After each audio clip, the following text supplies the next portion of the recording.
할렐루야.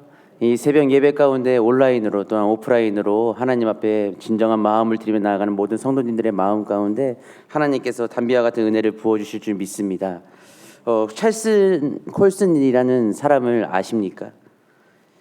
그는 1969년부터 1972년까지 이 미국 니슨 대통령의 특별 법률 보좌관으로 일했던 사람인데요. 이 세상적인 성공을 향해서 이 무서운 집념을 가지고 달리던 사람 중에 한 사람이었습니다.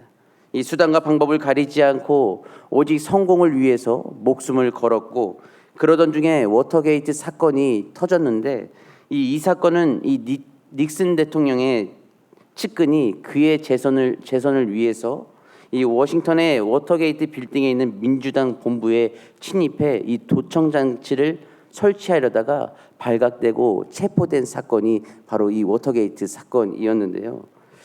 이 사건의 주범으로 이 찰스 콜슨이 지목되어서 이 감옥으로 가게 되었습니다. 그야말로 승승장구하던 사람이 이 하루 아침에 이 광야로 내몰린 절망적인 신세로 된 것이었는데요. 그런데 참 신기하게도 그동안 앞을 향해 열심히 달려 나아갈 때는 전혀 보이지 않던 하나님이 이 감옥 속에서는 보이기 시작했다는 것입니다. 감옥에서 예수 그리스도를 영접하고 또한 예수님을 전파하기 위해 교도소 선교회를 만들었으며 이 수많은 범죄자들에게 복음을 전하고 용기를 전하는 이 교정 사업을 했었습니다. 그래서 결국 그는 기독교의 노벨상이라고 하는 이 템플턴 상까지 수상하게 되는 자리까지 올라가게 되었죠. 승승장구하다가 나락으로 떨어졌던 이 절망적인 시간이 찾아왔을 때 만일 이 사람을 그대로 내버렸다면 어떻게 되었겠습니까? 아무것도 아닌 인생으로 끝나지 않았겠습니까? 그러나 하나님은 그를 내버려 두지 않으시고 이 감옥에서 그를 만나 주셨다는 사실입니다.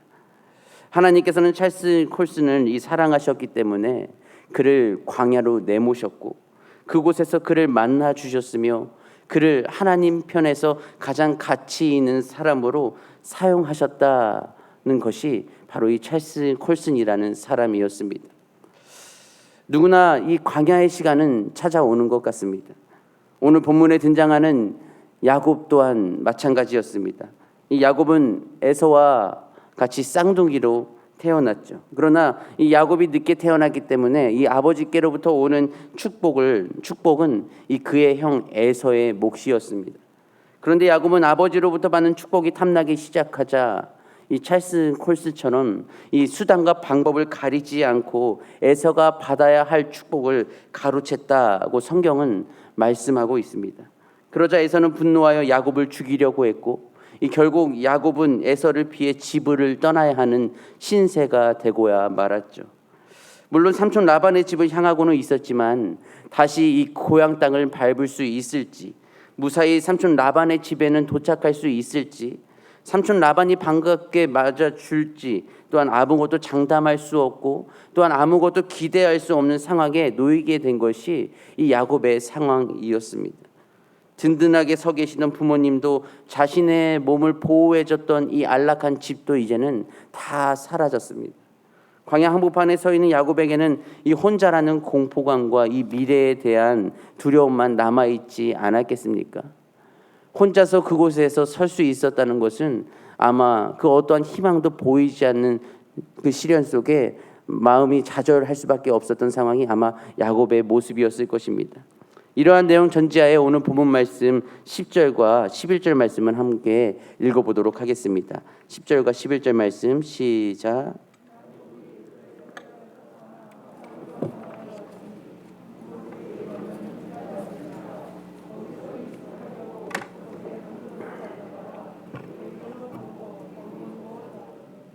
아멘. 여기에서 부엘세바라는 말은 맹세의 우물이란 뜻을 지닌 지명인데요. 이 부엘세바에서 하란까지의 거리를 측정해 보니 거의 한 800km라고 합니다. 이 부모의 집을 떠난 야곱의 도피 여행은 정말 험난하기만 했습니다. 거리뿐만이 아니라 이 사막의 들짐승들과 여행자들의 주머니를 노리는 이 강도들에게도 무방비로 완전히 노출되어 있던 상태였고, 이 아무에게도 보호받지 못하는 상황이었던 것이었죠. 이 11절에서 보듯이 한 곳에 이르러서 해가 지자 이 야곱은 낯선 들판에서 차가운 밤이슬을 맞으면서 딱딱한 돌을 베개 삼아 잠을 청해야만 했습니다. 야곱은 형에게 주어질 축복을 탈취하기 위한 어머니의 리브가와의 모의, 또한 눈먼 아버지를 속이면서 형의 축복을 가로챌 때의 그 긴박감, 또한 시퍼런 형의 복수의 칼날을 피해 이 집을 나설 때의 조바심, 이 장거리 여행에서 오는 피곤 등 이 정신적으로 육신적으로 오는 긴장감이 이 피로가 겹쳐서 아마 야곱은 눕자마자 그대로 깊은 잠에 떨어졌을 것입니다. 야곱의 상황을 잘 표현하는 말씀이 있는데요. 이 잠언 27장 8절은 이렇게 말씀합니다. 고향을 떠나 유리하는 사람은 보금자리를 떠나 떠도는 새와 같으니라. 이와 같은 상황 속에서 무슨 희망이 있었겠습니까? 먹을 것도 없고 잠자리도 갖추어져 있지도 않고 앞길이 보이지도 않고 어떤 위험이 앞으로 들이닥칠지 모르고 있는 그 여정은 정말 험난했을 것입니다. 야곱은 고향을 떠나 유리하는 새처럼 그 누구를 자신을 받아준다는 보장도 없는 현실에서 이 떠도는 새와 같은 모습이었습니다. 어찌 보면 우리도 마찬가지로 환경은 다르지만 이 야곱과 같은 상황에 처할 때가 있지 않았습니까? 모든 것이 갖추어져 있어도 허전하고 공허함이 깊숙이 스며들어올 때면 때로는 무기력해지거나 이 우울해질 때가 있지는 않았습니까? 그렇게 되는 발단이 이 사람의 관계에서 올 수도 있고 이 추진하는 일들이 뜻대로 되지 않아 올 때도 있고 자녀들로부터 올 때도 있고 또한 이 나의 건강이나 재정적인 문제로부터 올 때도 있었을 것입니다. 그때 우리에게 어떠한 희망이 있었습니까? 앞이 캄캄하고 아무 일도 해결되지 않은 그 상황만 생각하다 보면 참으로 이 무기력감과 우울함에 빠지는 것이 바로 우리의 연약한 인간의 모습이지 않았습니까? 그러나 한 가지는 하나님은 그때에도 우리를 보호해 주셨다는 사실입니다.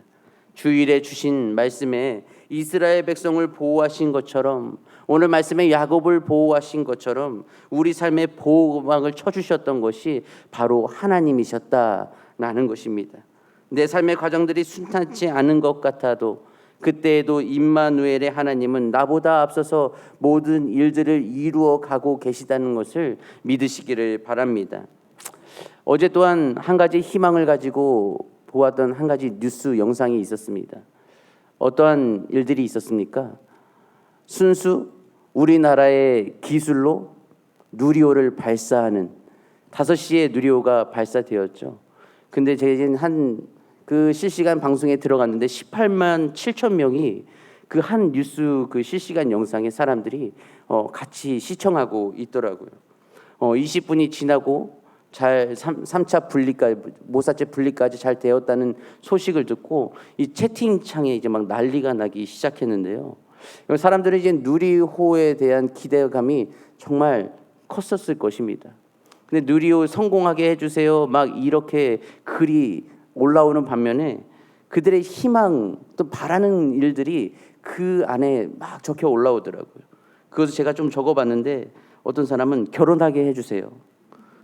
어떤 사람은 주식 대박나게 해주세요. 돈 많이 벌게 해주세요.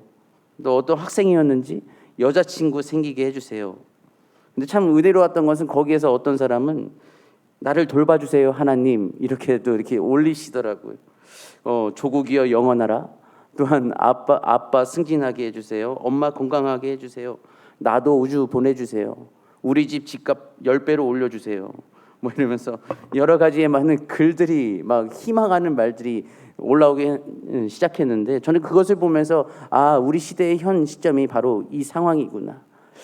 내가 희망하는 것, 우리의 모든 사람들이 희망하고 있는 것이 이 집합체로서 이 안에서 다 보여지더라고요. 그래서 제가 나름 생각해 보았습니다. 직장인들의 희망은 무엇일까? 월급날 아닐까? 아빠들의 희망은 아내가 친정 가는 거, 그것도 혼자 가면 안 되고 아이들을 다 데리고 가면 그것이 저의 나름대로 기준으로 봤을 때 그것이 희망이지 않을까. 또 엄마들의 희망은 뭐 아이들이 빨리 자는 거, 아이들 빨리 출가시키는 거, 이럴 수 있고요. 또한 우리 모두의 희망은 무엇일까요? 공통되는 한 가지가 있겠죠. 빨리 마스크를 벗고 일상생활로 돌아가는 것. 그래서 목사님들의 희망은 무엇일까 이렇게 또 생각하면서 보았는데, 이 목사님들의 희망은 이 모든 성도님들의 가정이 평안하고 어떠한 상황 속에서도 하나님을 바라보며 이 함께 신앙생활을 할 수 있는 것이 우리 목사님들의 모든 희망이지 않을까 생각해 보았습니다. 그렇다면 저의 희망은 무엇일까요? 비밀입니다. 궁금하시면 카톡으로 한번 주시죠. 하나님께서 이 감옥에서 찰스 콜슨을 만나 주셨던 것처럼 야곱이 이 광야에서 방황하고 있을 그때에, 두려움에 이 힘들어하고 있을 때에 하나님은 이 야곱 또한 만나 주셨습니다.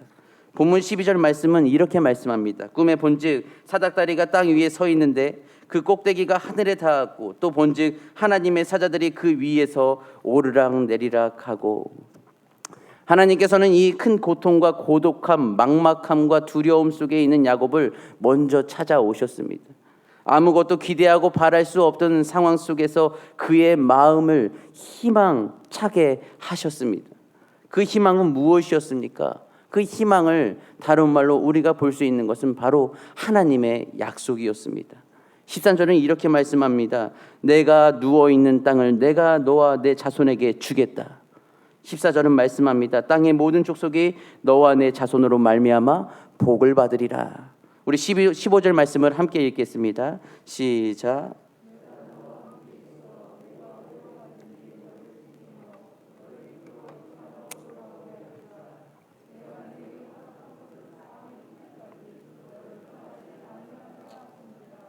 아멘. 야곱에게만 주는 말씀이 아니라 오늘 우리에게도 동일하게 하나님께서 주시는 말씀인 줄을 믿습니다. 아브라함과 이삭에게 주셨던 이 약속을 그에게도 주시며 그와 끝까지 동행할 것을 약속하심으로써 그의 마음속에 희망을 품게 하셨습니다.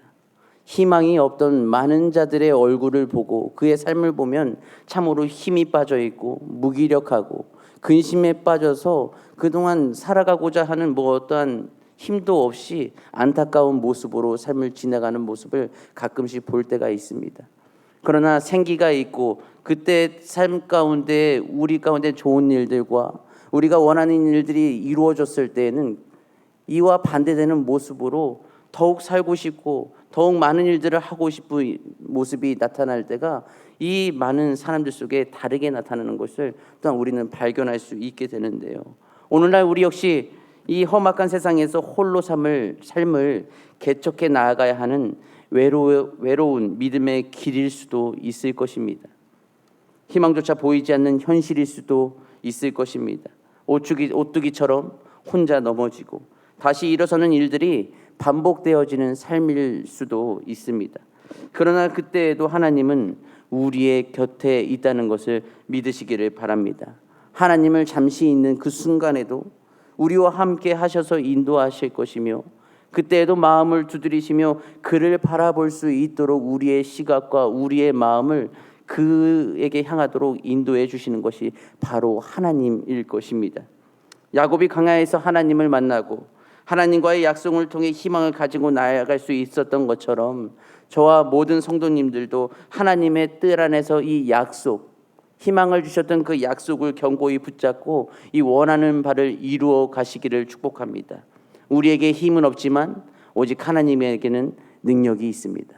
그 능력을 우리가 더욱 덧입어 나아갈 때에 희망이 없었던 그 자리에서 더욱 우리의 마음은 희망으로 가득 차게 될 것이며 볼 수 없었던 모든 상황들을 다시금 하나님의 시각으로 해석함으로 느낄 수 없었던 귀한 약속을 통해 큰 길, 또한 하나님께서 원하셨던 그 길로 우리가 갈 수 있을 줄을 믿습니다. 하나님이 우리에게 주신 약속의 말씀을 통해 가정의 믿음의 기둥으로서 언제나 굳건히 세움받아 쓰임받는 우리 모든 성도님들 되시기를 주님의 이름으로 축원합니다. 함께 기도하시겠습니다.